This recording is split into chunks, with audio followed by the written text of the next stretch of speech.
Akan datang kembali lagi di Aju Podcast ASN Jabar ikut bicara. Sebenarnya Pak, untuk bagaimana sih pemerintah Provinsi Jawa Barat melihat pentingnya pembelajaran bahasa isyarat bagi ASN dalam konteks P2 HAM? Nah, ini gimana? Oleh karena itu ya kita yang mampu untuk menerjemahkan dengan bahasa-bahasa isyarat harus mensosialisasikan kan begitu kepada penyandang disabilitas itu sendiri, keluarganya, pemerintahannya juga. Yang menjadi dasar bahwa ASN ini juga harus melakukan memahami salah satunya bahasa isyarat, juga itu kita butuhkan penguatan secara permanen. Kita dorong mulai indikator-indikatornya. Atau mau kemana gitu. Ya. Oke. Ya.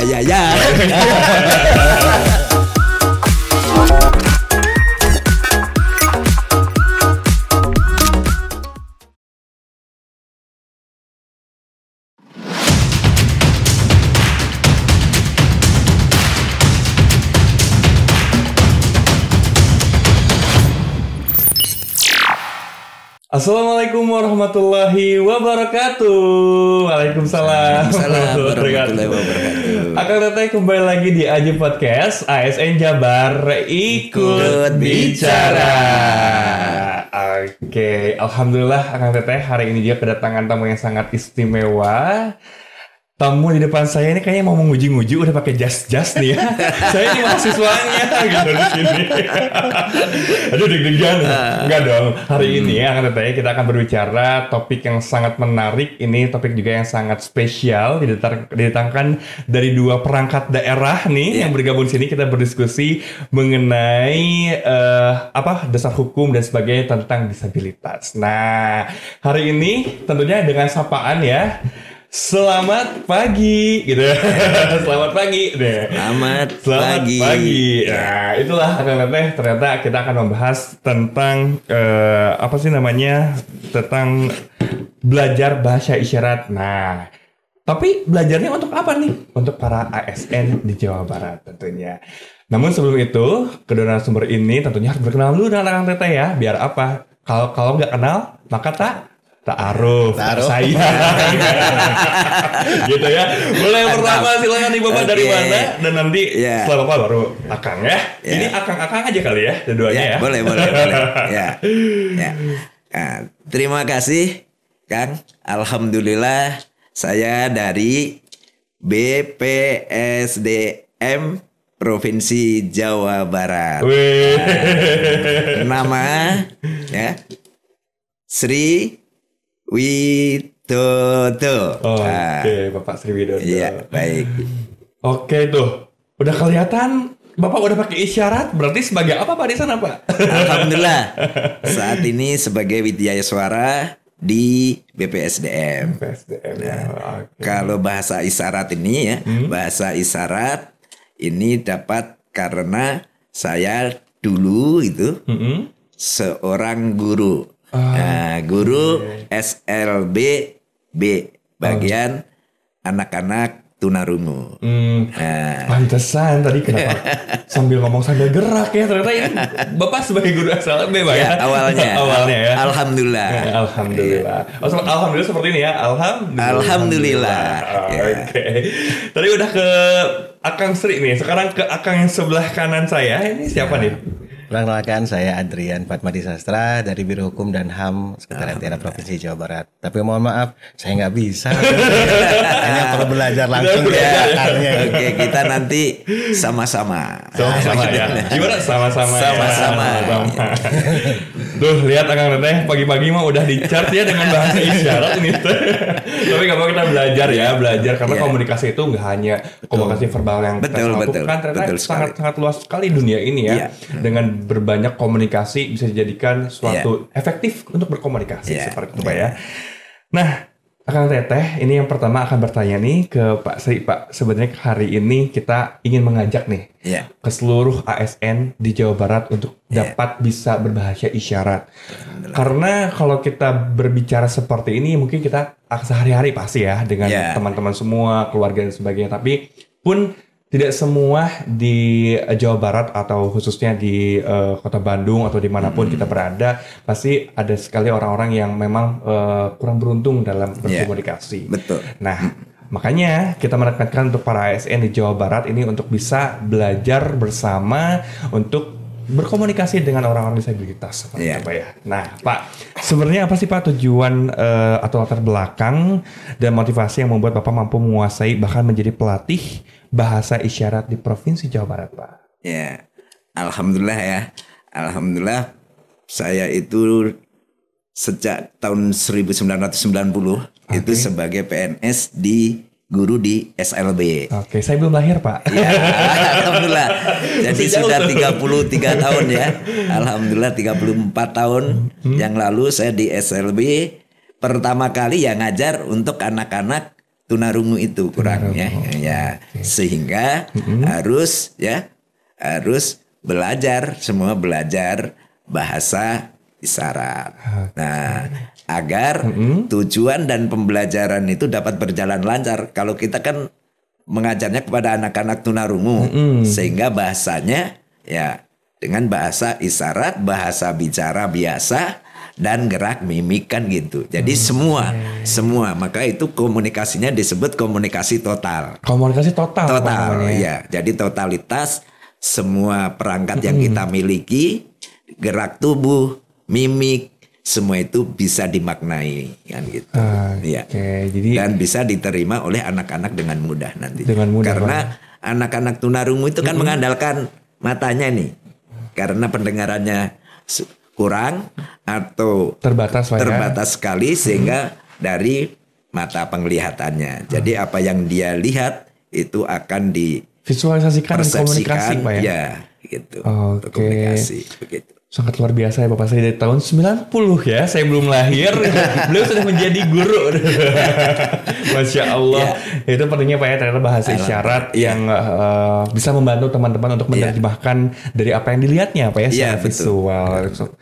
Nah Pak, sebenarnya kalau kita belajar seberapa penting Pak ya dalam bahasa isyarat, apalagi tentang pelayanan konteks publik nih Pak yang ada di Jawa Barat, publik inklusif di Jawa Barat. Nah itu kalau kita lihat dari penting persennya, kita harus seberapa penting sih Pak untuk sekarang gitu Pak? Ya harusnya ini kan sangat penting karena dunia ini kan dunia bunyi ya, artinya semua yang dapat dirasakan, didengarkan begitu. Sementara ada bagian warga negara kita, warga kita yang tidak mendengar.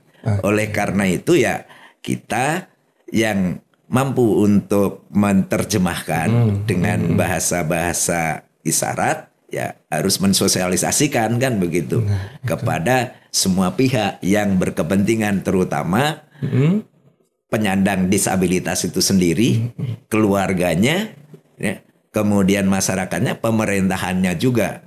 Bahkan kalau pemerintah sebenarnya masalah aturan, peraturan, perundang-undangan itu sudah lengkap begitu ya.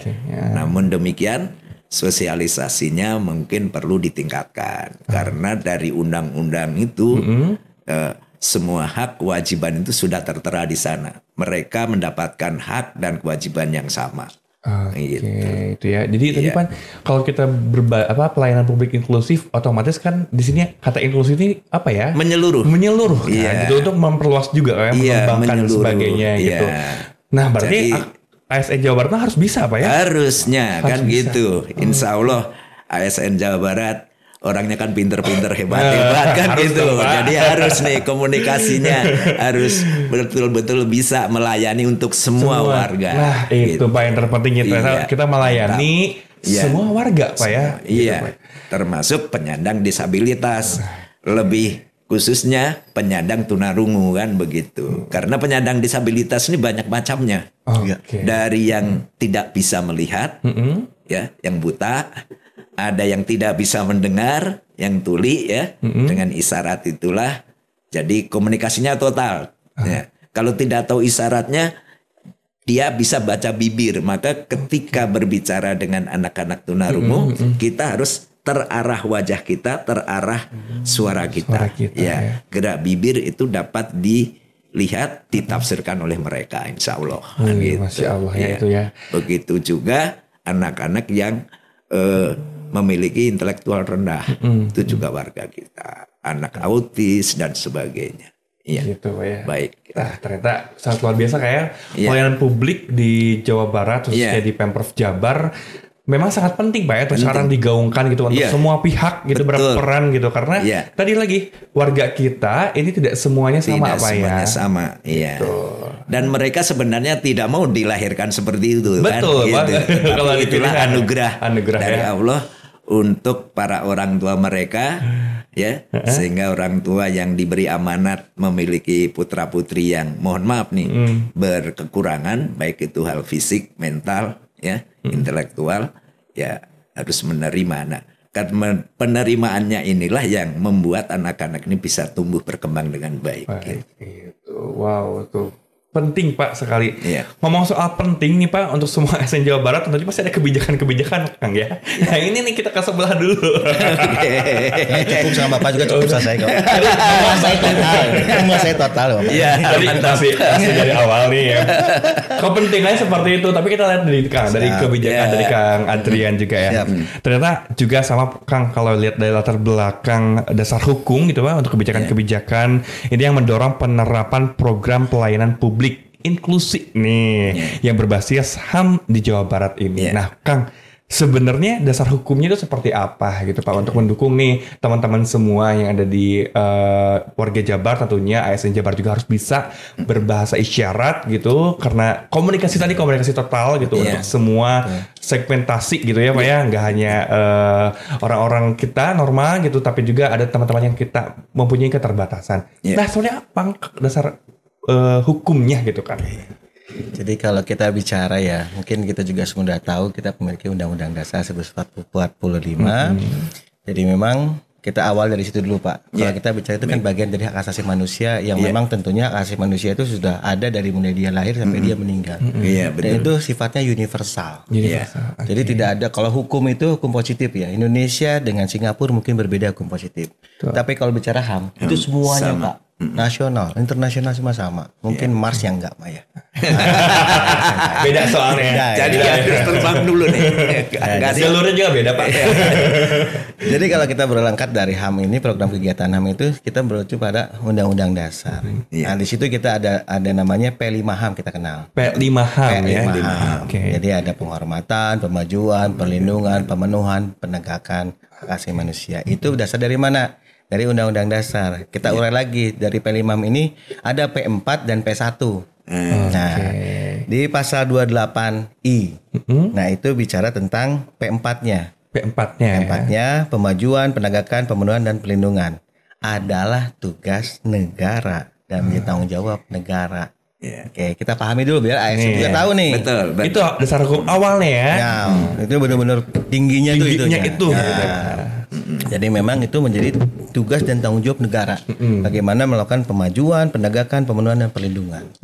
Kemudian di pasal berikutnya itu pasal 28J ayat 1. Itu tentang P1, penghormatan. Adalah kewajiban setiap orang. Setiap orang. Berarti kalau bukan orang nggak wajib dong. Nah, jadi artinya setiap orang wajib melakukan penghormatan. Dan tentunya penghormatan ini juga makanya hak asasi manusia dibatasi oleh hak asasi orang lain. Itu dasar hukum secara yang utama. Kita undang-undangnya pakai itu. Kemudian kita spesifikkan melalui pelayanan publik yang inklusif. Kalau misalkan Biro Hukum dikenalnya ada pelayanan publik berbasis HAM. Memang kekhususannya itu mirip-mirip dengan pelayanan publik yang dilakukan oleh Menpan, yang sering lah kita dengar ya pelayanan publik. Tapi kita difokuskan di P2M ini adalah 4 kelompok rentan. 4 kelompok rentan? Iya, itu pertama lansia, anak, wanita hamil, dan disabilitas. Jadi fokus layanan bagaimana pemenuhan terhadap 4 kelompok rentan ini. Nah itu di P2 HAM.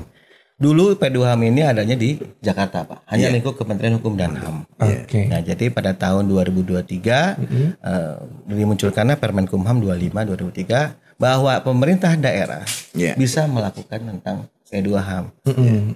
Biar apa? Biar tadi yang menjadi dasar bahwa ASN ini juga harus melakukan memahami salah satunya bahasa isyarat. Juga itu kita diperlukan penguatan secara Permenkumham. Kita dorong mulai indikator-indikatornya. Bagaimana sudah belum? Dalam frontliner seperti apa? Bisa enggak? Nah, artinya kan pas saya ngobrol-ngobrol juga, oh ya juga ya. perlu juga loh Pak. Iya. Saya pikir perlu juga nih. Nah, kita create lah program. Cuman memang dalam penjangkauan sampai ke pelan teknisnya pelan-pelan Pak. Betul. Salah satunya dengan program ini juga kita membangun 3 aspek Pak. Saya coba dorong 3 aspek. Yang pertama adalah understand. Okay. Kita mendorong seluruh ASN Jabar pada khususnya untuk understand dulu, mengerti apa itu HAM, turunan seperti apa. Kemudian dari understand ini, ketika seluruh ASN dia understand, dia akan aware Pak. Pasti dia aware. Nah, dengan dia ada aware ini, dia bisa melakukan action. Kalau Akang jatuh cinta, dia kan main dulu nih. Ini cocok nih. Aware. Tahap pertama nih. Nah, baru action. Hai babe, kan gitu ya.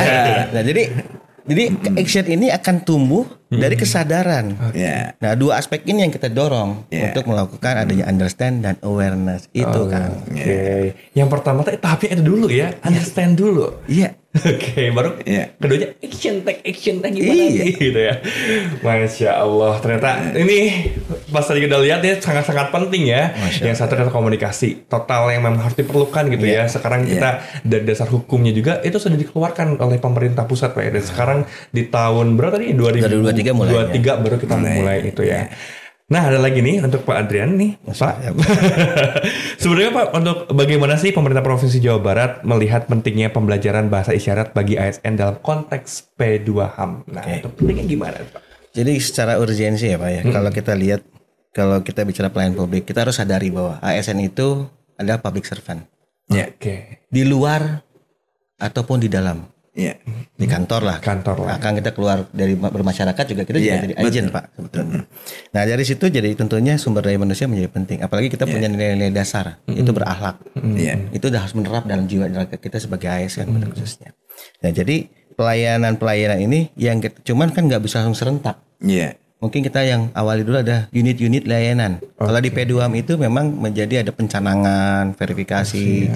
Itu hanya sebagai tools untuk melihat kriteria. Tercapai enggak, masuk enggak.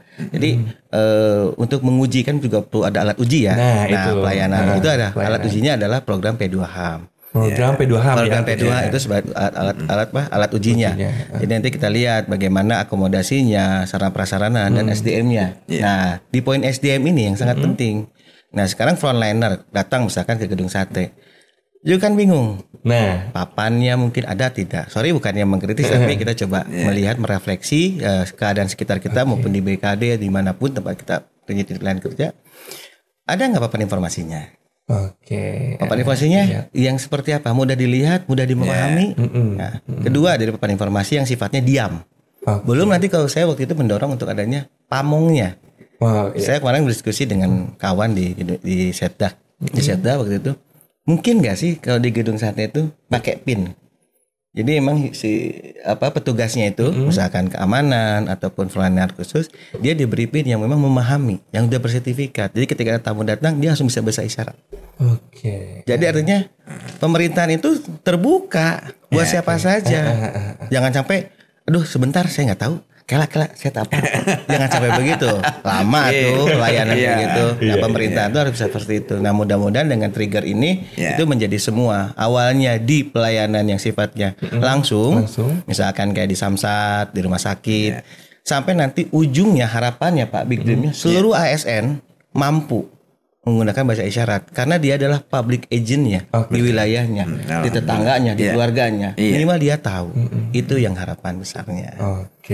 Sangat luar biasa ya. Tadi kalau dilihat juga kalau misalnya ada PIN bersertifikat dia sudah bisa isyarat kan sebenarnya untuk memudahkan juga Pak ya. Memudahkan kita pun sebagai pelayan publik ada di tempat tersebut nggak gitu itu langsung kayak bisa mengarahkan juga, berkomunikasi juga, sistemnya seperti apa, alurnya gimana gitu. Karena ya itulah mungkin kita harus bergiat lagi gitu ya untuk seluruh ASN untuk bisa gitu, untuk bisa berbahasa yang lain, berbahasa isyarat gitu seperti itu.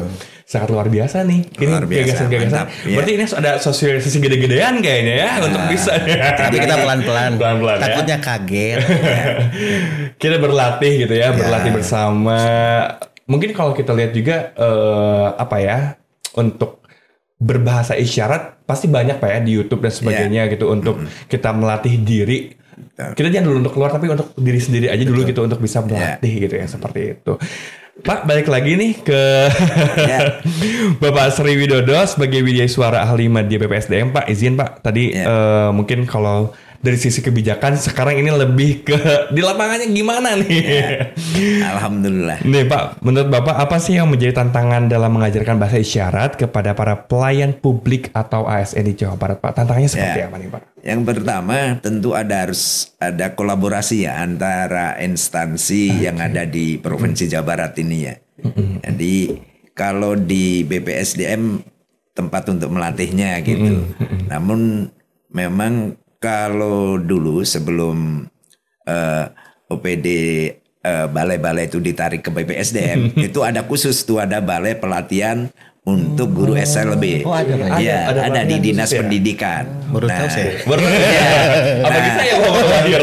Di sana itu melatih guru-guru ya. Guru-guru SLB khusus ya. Jadi program-program khusus untuk anak-anak berkebutuhan khusus itu semua dilatihkan di sana. Termasuk salah satunya sistem isyarat bahasa Indonesia. Jadi sebuah sistem isyarat bahasa Indonesia CB. Ya. Jadi CB ini ya. CB ini ya, itu sebuah isyarat bahasa Indonesia yang berlakukan seluruh Indonesia. Sumbernya itu dari bahasa-bahasa daerah, tapi serapannya adalah dari American Sign Language (ASL) gitu. Nah, itu dilatihkan kepada guru-guru karena ujung tombak dalam pelayanan publik dalam hal pendidikan kan begitu. Guru ujung tombak semuanya, Pak. Iya, hanya untuk masyarakat belum gitu. Nah, ini juga setelah pindah balai pelatihan guru itu dilikuidasi ya. Akhirnya semua WI-nya dipindahkan ke BPSDM. Nah, berpindah Pak ya, pindah tenaga pengajarnya itu ya. Alhamdulillah di BPSDM. Nah, itu bagaimana? Untuk guru-guru SLB juga mendapatkan porsi ya. Artinya juga program-program pelatihan ada, karena mata pelatihan untuk CB ini mudah-mudahan nanti juga diakomodir gitu ya. Nah, berarti Pak kalau untuk kita lihat dari pelatihan dan sebagainya, tadi monitoring dan sebagainya gitu, itu berarti untuk guru-guru yang mengajar di SLB aja gitu Pak, ataupun atau di luar sana ada juga? Insya Allah nanti bisa kolaborasi di luar juga, artinya untuk guru-guru yang menjadi kewenangan Provinsi Jawa Barat. Jangan bukan guru-guru Pak. Tambahin itu makanya ada lagi nih, makanya tantangannya bagaimana ini para birokrat, para ASN yang di Jawa Barat ini bisa, ya kita kolaborasi tuh antara BPSDM, BKD sama Biro Hukum kan begitu. Kayaknya nanti ada ya. Jadi nanti proyek besar-besar di Biro Hukum ya. Nanti gini Pak, selain ada apa ya English Day gitu ya, ada nih bahasa isyarat di Jawa Barat. Kayaknya keren nih Kang nih ya. Kalau gagasan tersebut kayak misalnya pemerintah mungkin kita ya tidak hanya 100% untuk 100% untuk berbahasa isyarat, tapi seenggaknya 50% di bahasa isyarat dalam satu hari itu kita pakai gitu. Untuk kita minimal yang sederhana ya, Mas. Sederhana aja. Misalnya terima kasih. Terima kasih. Dari mana kan gitu. Ya, atau mau kemana gitu. Ya. Ya gitu. Nah, itu ya Kang. Jadi apa ya sebenarnya untuk dapat menambah wawasan juga dan juga kita sebagai pelayan publik masyarakat luas di Jawa Barat, tentunya juga dengan komunikasi seperti ini juga kita bisa melayani sepenuh hati untuk teman-teman yang mempunyai keterbatasan gitu ya. Sangat luar biasa. Dan kita sebagai pelayan publik jangan takut anak-anak tunarungu itu harus kita pakai isyarat yang betul-betul dibakukan gitu, jangan. Pokoknya yang penting dia paham kan gitu. Yang penting dia paham. Yang penting dia paham karena komunikasinya juga total. Artinya tidak hanya isyarat saja, tapi kita pakai mimik kita kan gitu. Maksud kalau harus senang wajahnya cemberut kan bagus kan begitu. Nah itu ada pelatihan ya di BPSDM nih. Insya Allah yang awalnya satu lingkup guru SLB nanti bisa berkembang lagi ke guru-guru juga, guru-guru yang sejatinya SMA dan juga nanti Kang nih ASN Jawa Barat Kang tugasnya harus bisa Kita bikin peradannya. Iya. Kita bikin peradannya nih. Diwajibkan, Pak. Wah, mantap itu. Harus diwajibkan. Karena diklatnya maksudnya bisa dari cuma CPNS, Pak. Prajabatan bisa dimasukkan. betul. Tim juga masukkan. Itu bisa menjadi dasar. Betul. Tuh kan harus duduk bareng, ngobrol bareng, bisa nih kayak gini nih. Kalau duduk bareng tuh banyak ide-ide liar. Kan nanti kita ambil tuh guru-guru yang bagus-bagus di SLB untuk isyarat ini bisa dilibatkan. Nah, makin banyak yang bisa, makin berkembang. Wah, udah.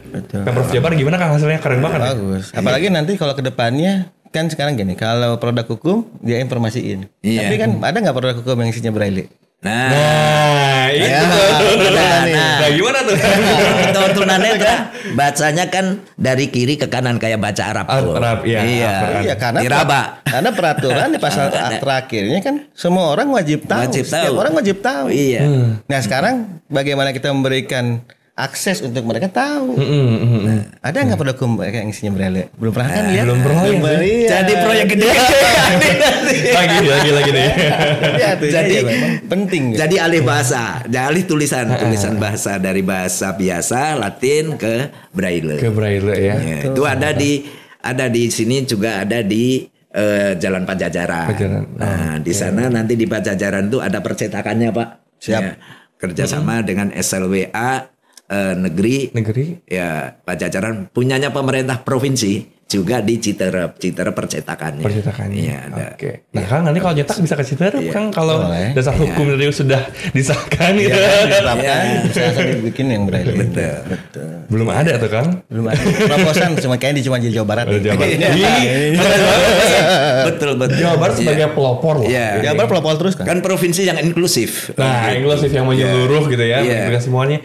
Keren nih pemerintah nih harus siap-siap nih. Biar tahu juga Kang, bahwa Jawa Barat itu salah satunya untuk pemerintahannya, pemerintahan daerah provinsi Pak. Yang punya Biro Hukum dan HAM tuh hanya mungkin di Jawa Barat. Alhamdulillah. Yang ada HAM-nya loh. Ada HAM-nya. Iya.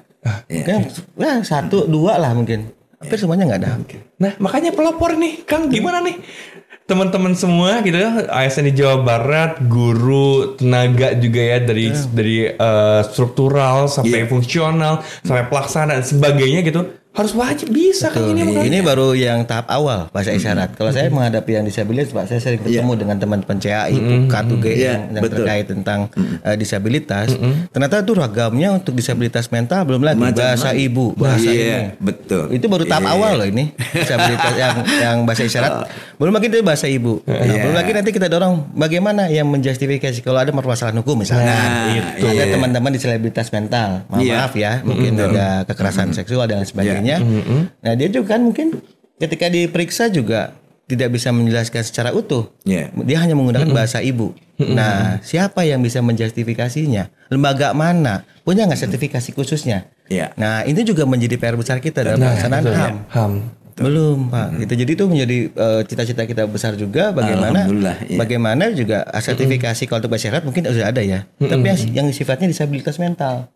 Nah itu juga harus ada izinnya seperti apa. Nah itu. Tadi ini hanya dasar awal. Berarti masih banyak ya. Banyak banget. Makanya kolaborasi di Dinas Pendidikan harus terlibat. BPSDM ini yang Bapak dari Biro Hukumnya gitu ya. Iya, BKD-nya. Semua lini harus dilibatkan. Kalau HAM itu masuk semua kan. Semua masuk. Saya masukin semua ke pariwisata saya masukin. Ke Dishub saya masukin. Samsat, Perkim.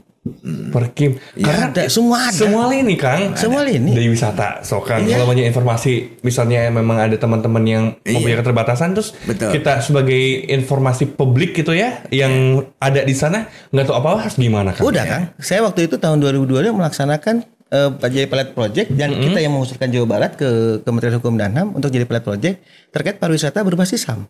Nah, sudah kan? Di 2022 kita sudah melaksanakan itu. Tinggal menunggu rekomendasinya seperti apa. Sudah saya menjelaskan sampai ngebus-abus lumayan juga menjelaskan ke teman-teman di Sparbud ya. Ini apalagi Adrian teh ya. Ganggu aja Adrian teh dengan gerbong HAM teh. Hayu HAM lagi. Kayaknya semuanya dihamin saya bilang. Akhirnya saya coba dijelaskan, akhirnya mengerti. Karena di pariwisata saya jelasin sedikit Pak ya. Di pariwisata ternyata saya baru tahu ada 3 tipologi. Pariwisata budaya, alam dan buatan. Nah, kalau buatan kayak Dufan, Panemang Park Zoo. Kalau alam Kampung Naga. Langsung kalau ya. alam misalkan di Geopark. bisa Geopark tuh sama di ini Pangandaran tuh. Body rafting. Citumang. Iya, Nah, itu kita masuk juga. Dan ternyata masing-masing punya standarnya dan berbeda. Oke. Nah, Misalkan kalau di alam untuk aspek HAM utama adalah menjaga kejaminan keberlangsungan dia hidup. Misalkan di Citumang, bagaimana kita mendorong pariwisata body rafting ini aman dari segi kehidupan. Dia diberikan harusnya kita dorong pakai dong gelang. Gelang selamat. Jadi kita tahu ada pantulan. Jadi ketika jarak kesekian nyala nih. Bisa dia rombongan dia nyala, langsung rescue turun. Nah, itu bisa masuk. Belum lagi nanti kalau misalkan itu yang alam, kalau yang buatan misalnya kayak Dufan, bagaimana ada toilet disabilitasnya, tangga-tangga jalannya, musola dan sebagainya. Itu juga menjadi penting dalam mereka pelaksanaan kegiatan itu. Belum lagi nanti yang budaya, bagaimana kita melihat menghargai suatu budaya lokal. Misalkan di Kampung Naga, bagaimana teman-teman bisa tahu informasi bahwa kehidupan di Kampung Naga seperti apa. Nah, terus media-medianya nggak perlu langsung harus misalkan orang pengen menikmati suatu pariwisata budaya dia harus turun tangga kan lumayan. Nah kita lihat misalkan pakai teknologi digital, bagaimana dia tahu.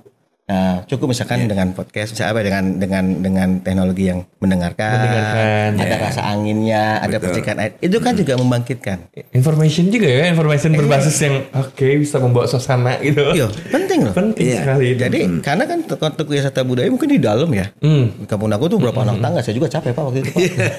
Bisa turun berapa kilo tuh kan? Tapi saya ternyata menarik, ada pembelajaran dari sana ada menarik. Jadi memang pariwisata HAM itu luas sekali Kang. Oke. Dan aksesibilitas ini sangat diperlukan oleh mereka yang berkebutuhan khusus kan. Begitu. Penting banget. Penting sekali. Iya. Karena semua kegiatan di dalam kehidupan ini ya harus bisa mengakomodasi kebutuhan mereka kan gitu tuntutannya. Karena tadi kebutuhan tuh ternyata tanggung jawab negara tadi disinggung di awal. Tanggung jawab negara. Ya tentu sesuai dengan ini ya kemampuan. Ya. Namun bisa skala prioritasnya kan mampu begitu. Pak. Mampu ya Jawa Barat ya kan. Jawa Barat kayaknya Jawa Barat mampu deh. Dibilang nggak mampu kok salah pelopor gitu ya. Wisatanya oke juga dari teman-teman semuanya juga pasti sih. Insyaallah. Kemarin juga katanya Jawa Barat sebagai dilihat turis berdatangan tuh paling tertinggi loh, kota yang paling tertinggi. Nah berarti itu tadi fasilitas-fasilitas yang harus kita benahi dan juga ditambahkan lagi nih Kang. Dan mancanegara itu senang dengan isu HAM itu sangat senang. Sangat senang. Kayak tanya penasaran kenapa pariwisata menjadi isu. Emang mau turis menjadi nilai tawar, nilai dagang ya. Bahwa Indonesia secara pariwisata sudah memperhatikan asas hak asasi manusia. Itu bisa menjadi nilai jual. Betul. Itu yang menyampaikan dari Asita, dari GIPI, menyampaikan waktu pas program kita pariwisata berbasis HAM kita kumpulkan. Saya juga kaget juga bisa. Oke ya jadi ya. Dan sepertinya anak-anak penyandang tunarungu ini khususnya ini kan bisa masuk di bagian pekerjaan di hotel. Itu tuh. Ya, itu sangat-sangat relevan sekali. Kan mereka hanya secara fisik sudah normal. Hanya masalah komunikasi saja.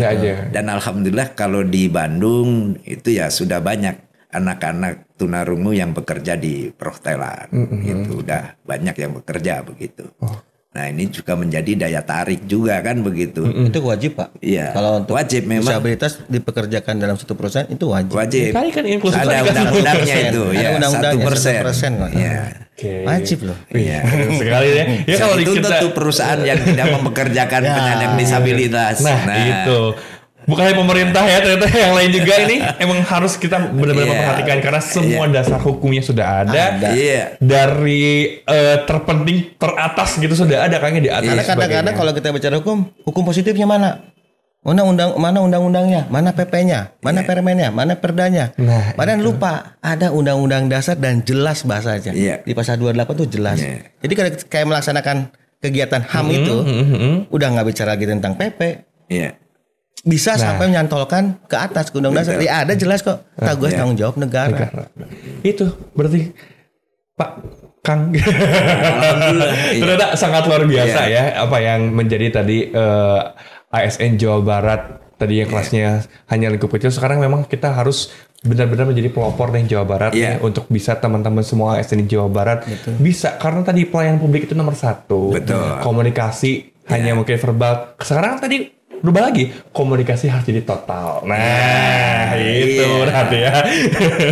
Pak, sebenarnya kalau kita lihat tadi ya, mungkin kita dari akan tadi bertahap ya, dari tahap pertama nanti ke tahap kedua. Sebenarnya kalau kita lihat nih Pak, di Jawa Barat ataupun di masyarakat secara luas sebenarnya udah banyak nggak sih Pak orang-orang yang sudah pandai berbicara dengan bahasa isyarat itu? Ya, kalau untuk persekolahan di sekolah luar biasa hampir semua ya sudah itu. Tetapi untuk sekolah-sekolah yang umum ini memang perlu sosialisasi kerja keras dari kami-kami yang memang di bidang pendidikan khusus kan gitu. Dan untuk pemerintahan ya harus kolaborasi nanti.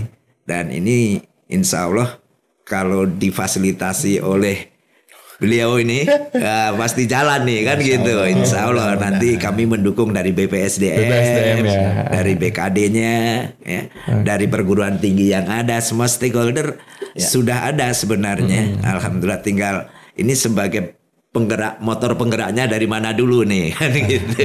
Nah, harus gimana nih motor penggeraknya gitu. Saya yakin kalau dari dinas pendidikan ya sudah otomatis untuk di persekolahan itu sudah jalan gitu. Tetapi bagaimana masyarakat dan bagaimana para birokrat ini untuk di setiap OPD itu bisa meningkatkan kemampuannya, setidaknya memahamilah hal-hal yang biasa keseharian. Tadi understand tadi ya. Gitu ya. Yang diperlukan kalau komunikasi dengan mereka gitu. Oke, itu.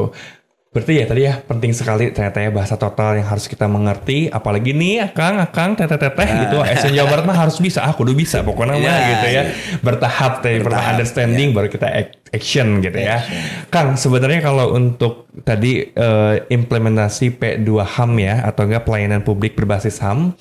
Nah, itu sebenarnya pasti punya tantangannya dong, nggak akan mungkin mulus-mulus aja gitu kan, apalagi ini kita ngomongin tentang hak asasi manusia gitu ya, yang banyak sekali ditemui kasusnya. Nah, Kang, apa sih tantangan terbesarnya sebenarnya, Kang? Pemahaman. Pemahaman. Kayak gimana tuh, Kang? Jadi kita juga harus memahami hak asasi manusia dulu ya sebelum ke P2HAM itu sendiri ya. Hak asasi manusia itu seperti apa? Karena juga memang banyak sekali Pak apa yang kita ambil rujukannya itu banyak. Istilah HAM itu seperti apa. Terus kemudian juga dari situ, dari pemahaman kita lariin lagi. Bagaimana pemerintah ini melakukan tugas dan fungsinya secara HAM. Walaupun kalau kita lihat dari fungsi pendidikan, kesehatan dan sebagainya itu udah ada bagian HAM-nya pasti. Tapi kalau kita mau lebih serius lagi kayak sekarang dari sisi kelembagaan. Kelembagaannya untuk nasional aja provinsi yang ada HAM-nya hanya di provinsi. Terus kemudian belum lagi nanti yang di Kapkota. Kapkota itu tidak ada HAM-nya loh. Tidak ada tupoksi HAM-nya. Nah, jadi ketika kita bicara Undang-Undang 23, pembagian urusan HAM itu siapa? Nah, itu satu tantangannya. Berarti kita harus menyentuh aspek-aspek yang mendasar dulu. Siapa yang berbuatnya? Pembagian tugasnya seperti apa? Indikatornya apa? Nah, dari situ, kemudian dari suatu kebijakan itu sudah terbagi tugas, terurai, baru kita bisa melaksanakan yang lainnya. Action tadi, program-program lain apa yang kita bisa iniin. Jadi dari situ cuman apa langkah yang kita lakukan ya adalah membangun tadi brand understanding-nya, awareness-nya. Biar apa, jangan sampai kalau yang aduk-adukan highway saya deh Rian deh. Kalau saya harus bisa menularkan ke teman-teman di PKD, teman-teman di mana. Biar mereka juga bergerak juga. Nanti menjadi riak-riak kecil yang akan mendorong pemerintah pusat untuk mendorong itu. Kita sudah beraudiensi dengan Kementerian Hukum dan HAM. Dengan Pak Dirjen langsung bagaimana Pemda ini diberikan kewenangan untuk melaksanakan HAM. HAM yang seperti apa? Nah, ini perlu diurai lagi. Batasan seperti apa? Nah, kemudian kalau segi ke jabatan fungsional. Ada nggak jabatan fungsional HAM? Kalau didorong juga kan fungsional HAM juga. Yang ada kalau saya ini analis hukum. Bicara hukum toh aja. Nah, tapi kalau HAM itu siapa? Nah, itu kita dorong audiensi utamanya itu menjadi PR besar kita Pak, khususnya di Biro Hukum untuk mendorong itu. Kita menggabungkan antara Kemendagri dengan Kemenkumham melalui Kemenkopol Hukam. Jadi semua cara kita dorong. biar semua juga ngerti. Oh iya perlu, oh penting. Maka suara-suara dari lapangan ini perlu. Karena untuk membangkitkan bahwa oh iya penting ya, oh iya perlu ya. Nah minimal kalau dengan oh iya enak. Ya kalau kita lihat, cakep juga nih. Nah minimal ada ketertarikan. Nah dari ketertarikan baru ada action. Itu Kang. Jadi sebetulnya tantangannya adalah secara tugas dan pokok pembagian tugas itu belum clear lah. Walaupun saya yakin semua pemerintah pasti sudah melaksanakan dengan kartu ini, misalkan sekolah gratis, beasiswa dan sebagainya itu sudah mereka lakukan. Rumah sakit itu pasti sudah melakukan. Tapi ada ham-ham yang lain yang perlu dijabarkan lebih luas. Oke, itu ya. Itu tantangannya yang terbesar ya. Oke, berarti masih ada tantangan lain ya. Betul. Episode 2 nanti ya, datang lagi ke sini ya. Kalau untuk contoh implementasi yang yang mungkin kita bilang cukup berhasil atau berhasil itu apa Kang di P2HAM? Kalau secara keprograman P2HAM ini waktu tahun 2021 kita masih jadi piloting. Jadi kita hanya sebagai objeknya teman-teman Kumham untuk menyempurnakan peraturan sebelumnya. Karena P2HAM ini awalnya dilaksanakan oleh Kemenkumham di lingkungannya. Yang tadi awal. Kemudian dia juga mendorong kayaknya pemerintah daerah juga perlu nih. Nah, bikinlah target khusus di mereka, kemudian sosialisasi ke pemerintah daerah menjadi pilot project. Ada 3 yang pilot project itu, Jawa Barat, DKI dan Banten. Semua waktu itu pas kebetulan saya diberi tugasnya di Biro Hukum. Dulu tuh kalau untuk DKI dan Banten tuh biasa rumah sakit, samsat atau perizinan itu buat saya biasa.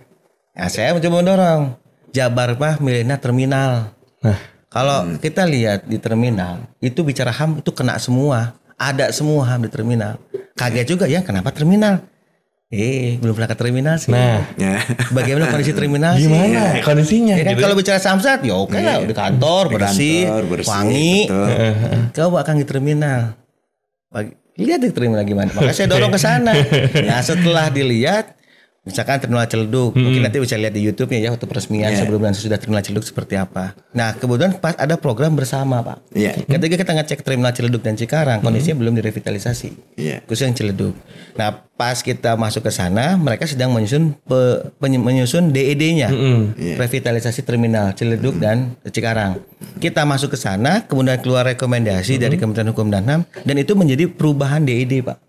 Bahwa setiap bangunan DED-nya itu perlu ada instrumen HAM-nya.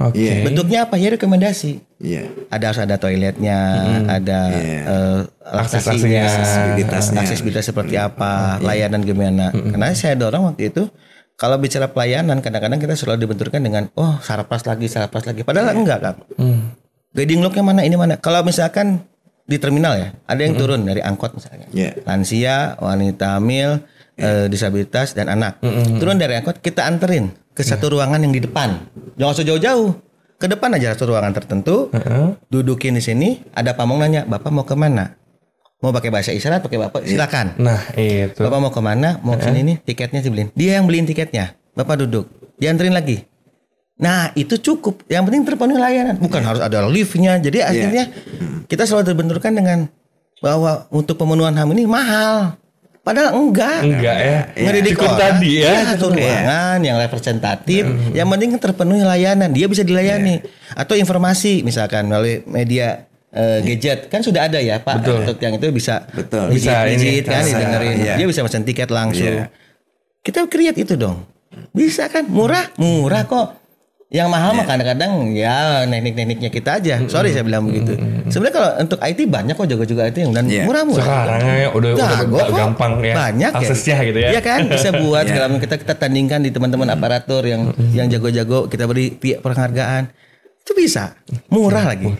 Tapi kan tinggal mau enggak? Nah itu. Nah ini saya coba dorong ya. Kita mendorong sesama ya SN Jawa Barat. Semangat untuk bisa berkreasi. Karena dengan ide tantangan pasti setiap momen pasti ada tantangan. Tapi kita harus juga melakukan kolaborasi, inovasi untuk menjawab tantangan itu. Karena bagian dari tanggung jawab kita sebagai ASN ya.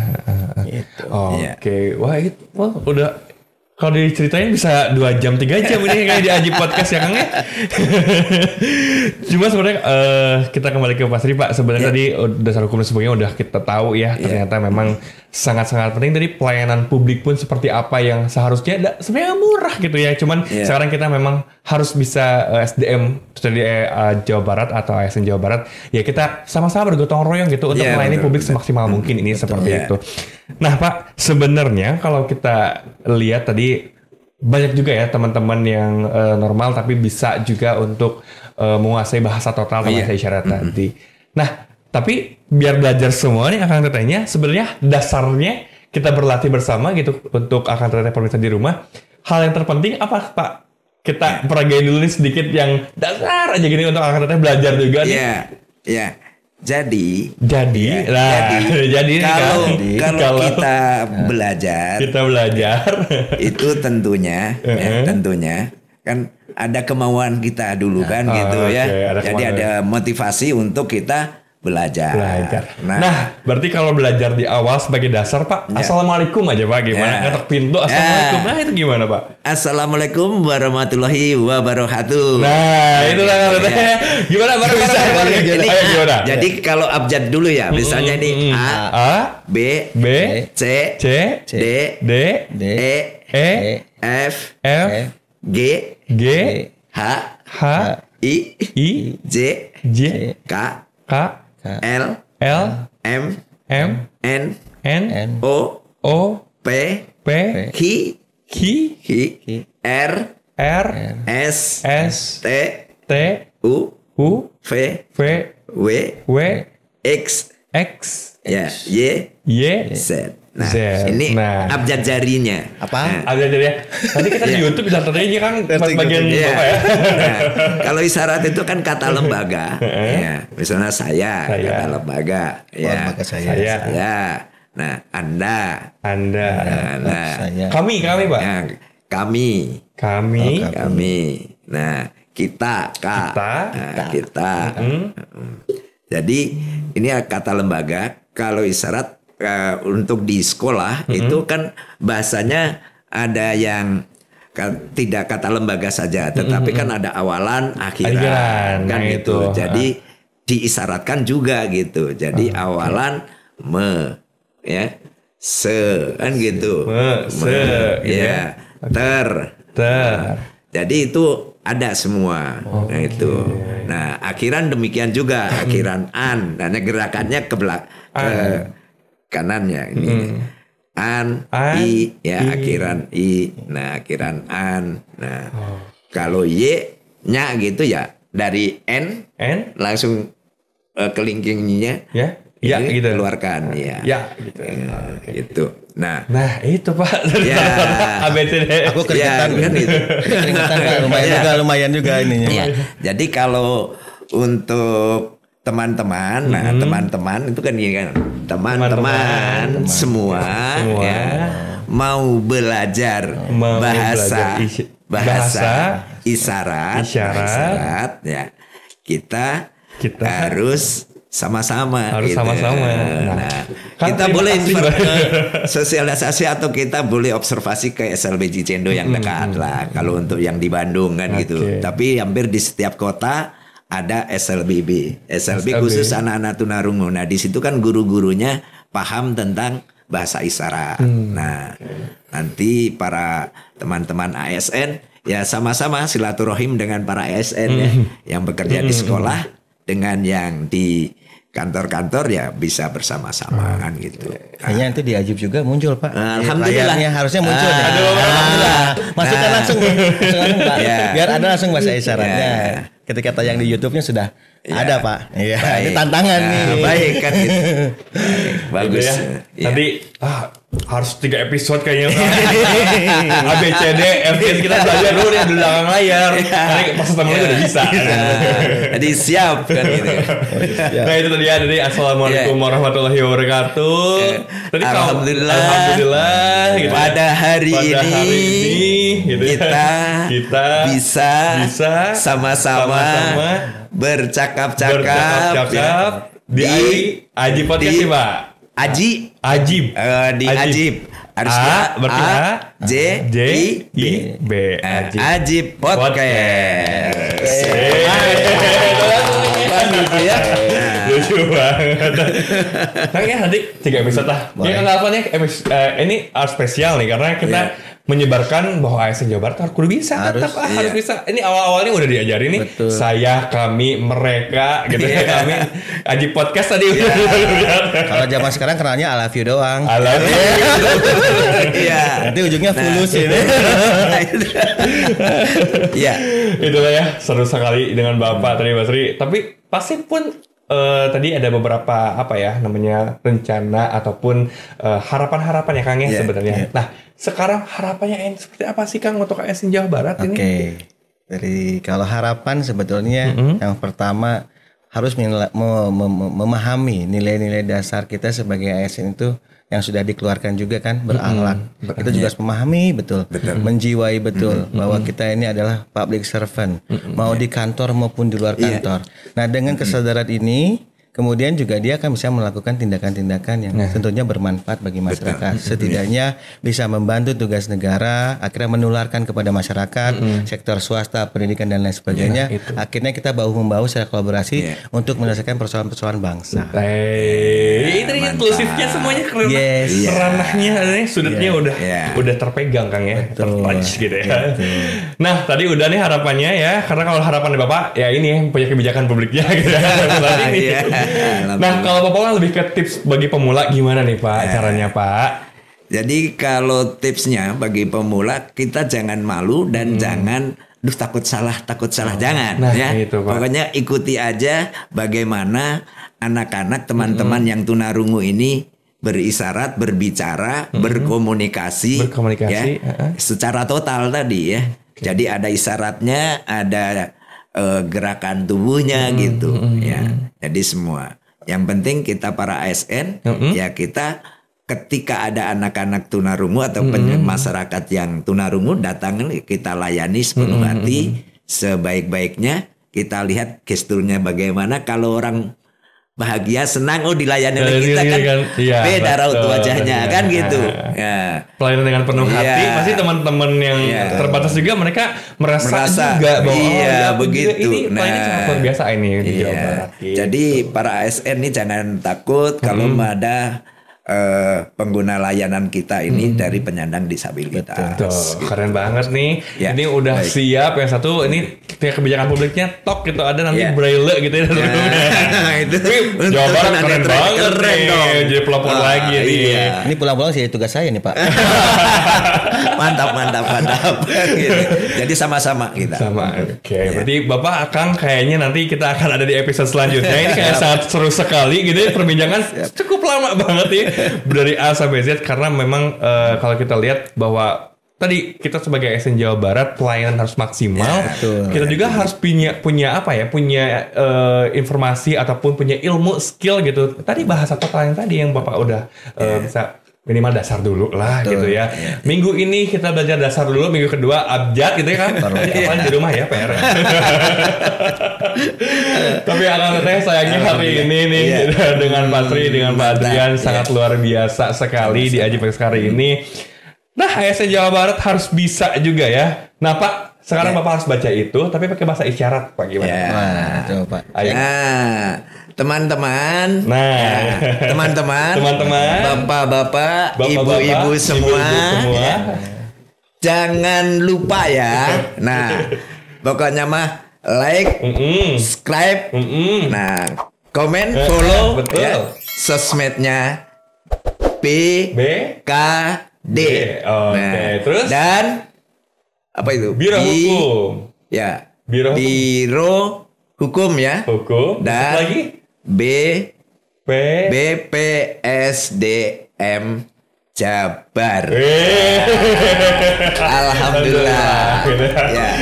Wih, keren sekali nih Akang Teteh semua sumber yang hadir hari ini sangat luar biasa. Nanti kayaknya akan diundang lagi sini. Ini gimana nih perkembangannya nih? Kalau ada waktunya ya. Ada waktunya juga. Saja. Nah, baik Akang Teteh, sampai ketemu lagi di informasi Ajib selanjutnya. Dan juga nih Pak, hanya di Ajib Podcast ASN Jabar. Ikut bicara.